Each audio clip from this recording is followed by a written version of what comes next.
वाढदिवसाच्या सुंदर शुभेच्छा. रामकृष्ण हरी सगळ्यांना. आज मी दाखवते तुम्हाला शेतातले काही पिकं आणि ते झाड ज्याच्यावर आपल्याला सगळेजण बसवतात. इकडे आहे पालकाची भाजी. आता इकडे घास आहे, लसूण आहे, पालकाची भाजी आहे, शेपूची भाजी आहे, सगळ्याच भाज्या थोड्या थोड्या प्रमाणात लावलेल्या आहे आणि कोथिंबीरसुद्धा.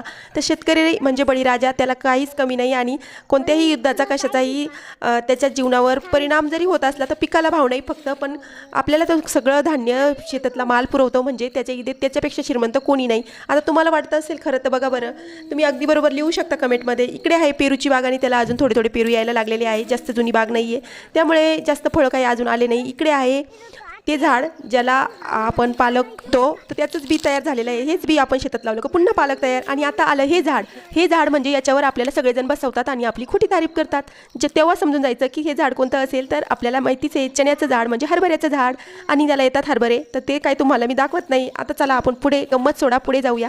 इकडे आहे ती गंमत म्हणजे हे आहे शेपूचं झाड. आता कोणाला ओळखलं असेल तर ते नक्की मला सांगा. आम्हाला ओळखलं, पण मला वाटतं बहुतेक जणांना हे झाड ओळखलंच नाही आहे. आता जवळून दाखवते. हे बघा, त्याला असं पिवळ्या पिवळ्या कलरचं बी आलेलं आहे आणि शेपूचं झाड खूप दिवसाचं झाल्यावर, जुनं झाल्याच्या नंतर फुलाचे असे बी तयार होतात आणि हेच बी आपण पुन्हा वाळवून पुन्हा शेपू लावू शकतो.